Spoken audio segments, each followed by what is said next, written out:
নমস্কাৰ বন্ধু বান্ধৱীসকল, আপোনালোক সকলোকে মোৰ ভিডিঅ'লৈ স্বাগতম জনাইছোঁ। আপোনালোকে সকলোৱে জ্ঞাত যে যোৱা 16 জানুৱাৰী তাৰিখে অসমৰ জনপ্ৰিয় অভিনেতা উৎপল দাসৰ মাতৃৰ বিয়োগ ঘটিছিল। আজি উৎপল দাসে তেওঁৰ ইনষ্টা আৰু এফবিত পোষ্ট কৰে যে মৃত্যু এক চিৰন্তন সত্য। ইয়াক সকলোৱে অনাকাংক্ষিতভাৱে হ'লেও মানি ল'বলগীয়া হয়। যোৱা 16 জানুৱাৰী তাৰিখে মোৰ মা এই ইহ সংসাৰৰ পৰা সকলোকে এৰি স্বৰ্গগামী হয়। যিহেতু থিয়েটাৰসমূহ চলি আছে, গতিকে কৰ্তব্যৰ মাজতেই মাক বিদায় দিলোঁ।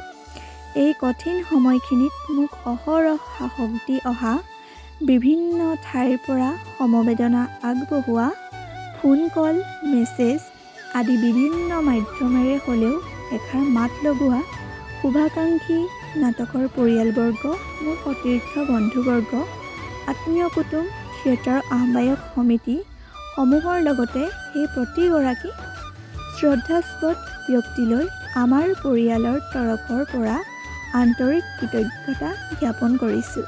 সঁচাকৈ আপোনালোকৰ এই মৰম, এই আন্তৰিকতাই আমাক যথেষ্টখিনি সকাহ দিছে।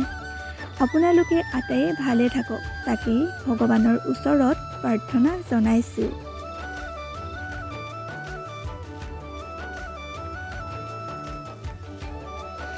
A big thank you to all our well-wishers for being with us in this tough situation. Your condolences make us strong.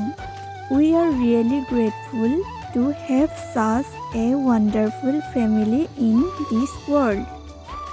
এনেদৰে তেওঁ মাকক শ্ৰদ্ধাঞ্জলি জনাই অসমবাসীক ধন্যবাদ জ্ঞাপন কৰে।